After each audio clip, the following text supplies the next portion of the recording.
राधे राधे मित्रों, आप सभी का हमारे YouTube चैनल कहानियां भारत पर हार्दिक स्वागत है।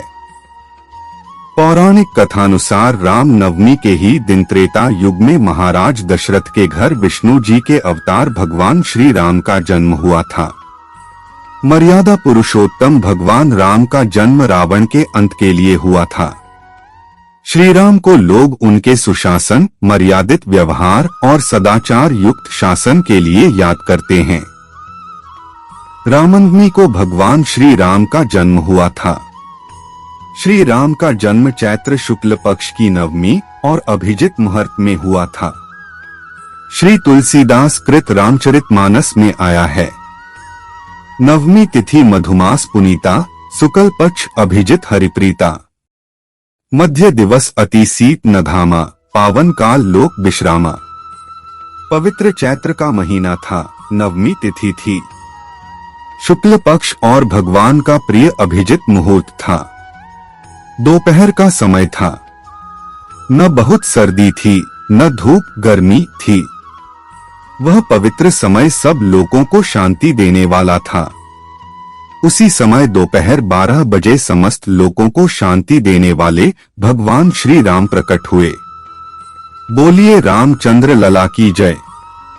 भगवान श्री रामचंद्र जी की जय। इस दिन बड़ी संख्या में श्रद्धालु श्री राम की जन्मभूमि अयोध्या आते हैं और प्रातःकाल सरयू नदी में स्नान कर भगवान के मंदिर में जाकर भक्तिपूर्वक उनकी पूजा अर्चना करते हैं। राम नवमी के दिन जगह रामायण का पाठ होता है। कई जगह भगवान राम, सीता, लक्ष्मण और भक्त हनुमान की रथ यात्रा निकाली जाती है, जिसमें हजारों की संख्या में श्रद्धालु भाग लेते हैं। नारद पुराण के अनुसार राम नवमी के दिन भक्तों को उपवास करना चाहिए। श्री राम जी की पूजा अर्चना करने के बाद ब्राह्मणों को भोजन कराना चाहिए और गौ, भूमि, वस्त्र आदि का दान देना चाहिए। इसके बाद भगवान श्री राम की पूजा संपन्न करनी चाहिए। नवमी के दिन प्रातः काल स्नान कर शुद्ध हो पूजा गृह में सभी पूजन सामग्री के साथ बैठ जाएं। चौकी अथवा लकड़ी के पटरे पर लाल वस्त्र बिछाकर उस पर श्री रामचंद्र जी की 2 भुजाओं वाली की मूर्ति स्थापित करें। उसके बाद विधि पूर्वक पूजा करें। श्री राम की कथा सुने। पूरे दिन उपवास रखें। रात्रि जागरण करें। दूसरे दिन प्रातः काल उठकर और स्नानादि से शुद्ध होकर प्रतिमा की पुनः पूजा करें। घी तथा खीर से 108 आहुतियों से हवन करें। हवन के बाद मूर्ति को ब्राह्मण को दान में दे एवं सामर्थ्यानुसार दक्षिणा भी दें। उसके बाद स्वयं भोजन करें। रामनवमी पूजन सामग्री: श्री राम जी की प्रतिमा, चौकी लकड़ी का पटरा, वस्त्र 2 लाल 1 पीला 3, यज्ञोपवीत, धूप, दीप, घी, नैवेद्य, ऋतुफल, कपूर, अक्षत, तांबूल, दूध, दही, घी, शहद, शर्करा, पान का पत्ता, सुपारी, गुड़, कपूर, पुष्प, दीप, तुलसी दल, फल, नारियल, कलश मिट्टी का, गंगा जल, शुद्ध जल, आसन। श्री राम कथा। सूर्यवंश में दशरथ नाम के एक राजा थे। उनकी 3 रानियां थी, कौशल्या, कैकेयी तथा सुमित्रा। लेकिन राजा दशरथ के कोई संतान न था। गुरु वशिष्ठ की आज्ञा से राजा दशरथ ने पुत्रेष्टि यज्ञ किया, जिसके प्रभाव से तीनों रानियां गर्भवती हुई और समय आने पर कौशल्या से राम, कैकेयी से भरत तथा सुमित्रा से शत्रुघ्न एवं लक्ष्मण का जन्म हुआ। चारों ओर प्रसन्नता छा गई। चारों राजकुमार का लालन पालन होने लगा। उन दिनों राक्षसों का बहुत प्रकोप था। एक दिन गुरु विश्वामित्र अयोध्या नगरी पधारे।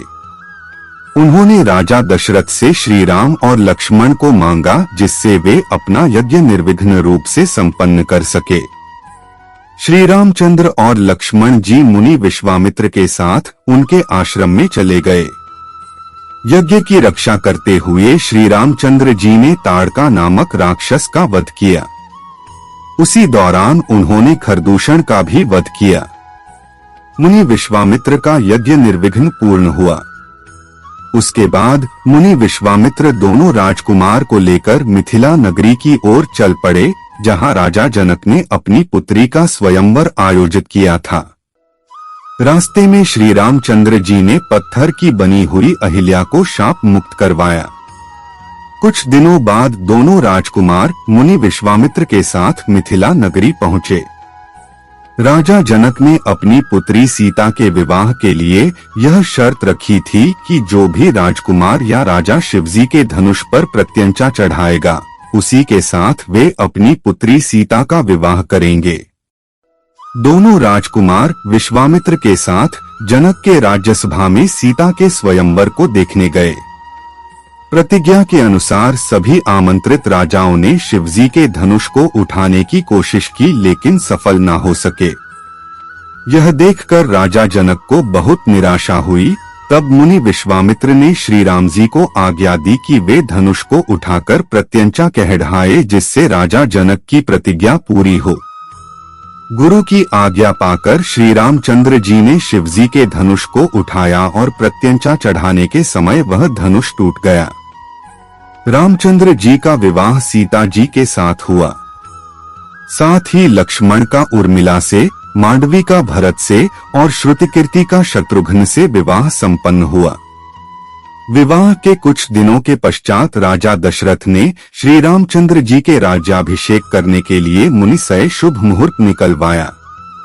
पूरे राज्य में राज्याभिषेक की तैयारी होने लगी। तभी मंत्रा नामक दासी के कहने पर कैकेयी ने राजा दशरथ को अपने कोप भवन में बुलाया। जब राजा दशरथ कैकेयी के पास पहुंचे, तब कैकेयी ने महाराज दशरथ को उनके वचन की याद दिलाई, जो वचन राजा दशरथ ने कैकेयी को युद्ध के समय अपनी सहायता करने के बाद दिया था। उस वचन को याद दिलाते हुए कैकेयी ने कहा, राम के स्थान पर भरत का राज्याभिषेक और राम जी को 14 वर्ष का वनवास। यह सुनकर राजा दशरथ मूर्छित हो गए। जब श्री रामचंद्र जी को पता चला, तो वे पिता के वचन को पूरा करने के लिए 14 वर्ष के वनवास को जाने के लिए तैयार हो गए। सीता जी और लक्ष्मण जी भी श्री रामचंद्र के साथ वन को चले गए। इधर पुत्र शोक में राजा दशरथ स्वर्ग की प्राप्ति हुई। भरत और शत्रुघ्न उस समय ननिहाल में थे। जब वे लौट के आए तो अपनी माता कैकेयी का मुंह देखना भी स्वीकार नहीं किया। भरत ने राम जी के पास वन में जाकर लौटने की विनती की, लेकिन पिता के वचन को पूरा करने का वास्ता देकर रामचंद्र जी ने भरत को लौटने की आज्ञा दी।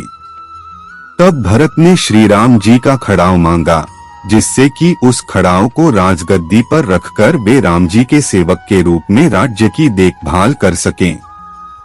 अगर आपको यह वीडियो पसंद आई हो तो लाइक करें और इस चैनल को सब्सक्राइब अवश्य करें। आज के लिए बस इतना ही, और फिर से एक नए वीडियो के साथ मिलते हैं। तब तक के लिए जय जय श्री राधे।